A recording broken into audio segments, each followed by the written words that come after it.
Haga jingle kai sedang jong FIFA World Cup arah jar arpen riu.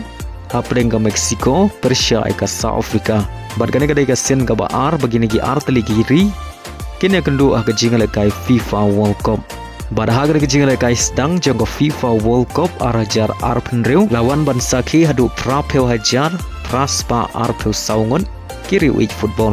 Haba phai syakana ke jingle kai kirang ele kai jong ka Meksiko. Kila yo bat penki jar nengkong. Tang haga menit ke wakandai leng bau Julian ubade urang elekai ubay elekai naga klub Saudi Arabia ke Al Qadesiyah. Bad gani kadero ka gol ke banengkong jong o haga jing elekai FIFA World Cup. Badia ka bol lairapan bu daulira. Bad day lama gani ka gol paro arteli ken hun klem la shu bad penki jar hadu bokod ka 90 menit bas 100 menit ka additional time. Wala kirang elekai ke Meksiko kila yo bun teli kilat ban penki jar Henry ki klem la ban pen urlong.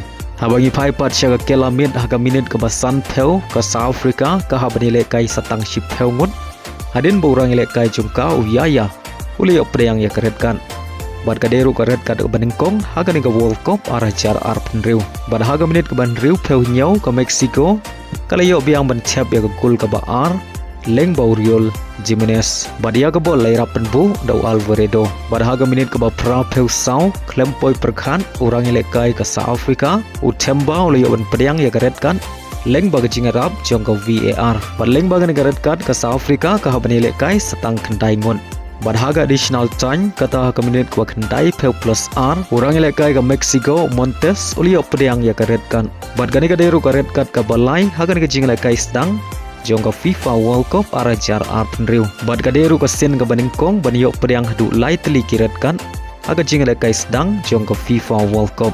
Baleng bagi nigi argol ke Meksiko kalala ban pedlem. Ya ke South Africa aga nigi jingle kai sedang jongka FIFA World Cup arah jar arpen riu. Da ar lanot.